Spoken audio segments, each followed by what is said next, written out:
ఈరోజు నేను ఇలా మాట్లాడుతుంటే మీరు ఆశ్చర్యపోవచ్చు. నేను పల్లెటూరులో చదువుకున్నాను, తెలుగు మీడియంలో.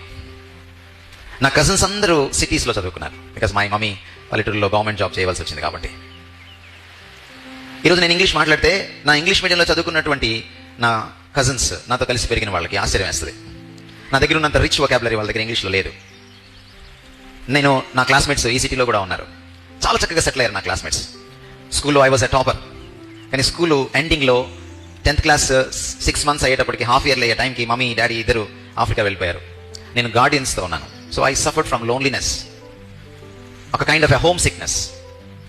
అండ్ నాకు ఇష్టమైనటువంటి కోర్స్ని, గ్రూప్ని ఇప్పించడానికి మా గార్డియన్స్ సంతకం పెట్టనన్నారు. So I started hating studies. చదువుని ద్వేషించడం మొదలుపెట్టాను. సో వాళ్ళ మీద నా కసితోటి ఫెయిల్ అయిపోయాను. క్లాసులకి రెగ్యులర్గా వెళ్తాను, కాలేజీలో చెడిపోలేదు, నేను రాసి ఇవ్వగలను అన్నమాట. I was the best boy, very good boy, but a very bad student. కనీసం చదువులో రాణించకపోయినా వేరే వాటిలో రాణించుంటే ఎంత బాగుండేది, అది కూడా లేదు. ఆ నైపుణ్యం కూడా లేదు. మంచివాడిగా ఉండి చదువులో ఫెయిల్ అయిపోయాను. మా ఇంటికి ఒక డాక్టర్ గారు వచ్చేవాళ్ళు, మా ఫ్యామిలీ ఫ్రెండ్. వాళ్ళ అమ్మాయి ఫెయిల్ అయితే ఆయన కష్టపడి ఆ అమ్మాయిని పాస్ చేయించి, తర్వాత పక్క రాష్ట్రంలో తీసుకెళ్లి ఎంసెట్లో ఆమెకి రాకపోతే ర్యాంక్, ఆమెను ఇంజనీరింగ్ కాలేజ్లో జాయిన్ చేశాడు. ఆమెకంటే 1 year చిన్నోండి నేను. తర్వాత నేను ఫెయిల్ అయితే ఆయన ఏమన్నాడంటే, స్క్రూ డ్రైవర్లు ఇచ్చి పంపించేచ్చు కదా మీ అబ్బాయిని అన్నాడు. నాకు అప్పుడు అర్థమైంది మనుషులు ఎలాంటి వాళ్ళు.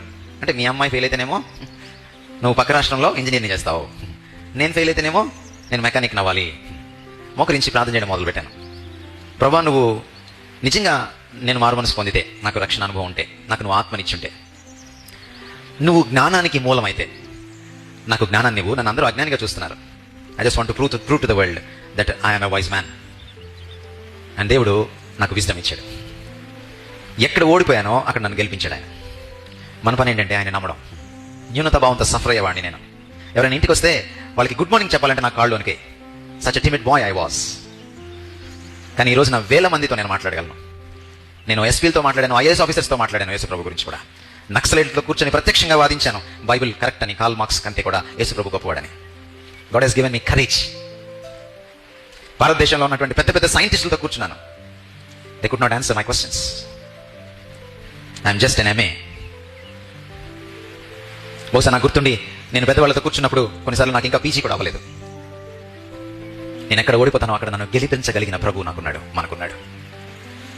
మనం యేసు ప్రభుని ఎలా చూస్తున్నాం అన్న దానిపైన, మనల్ని మనం ఎలా చూసుకుంటున్నాం అనేది ఆధారపడి ఉంటుంది. మన జీవితాన్ని ఎలా చూస్తున్నాం అనేది ఆధారపడి ఉంటుంది.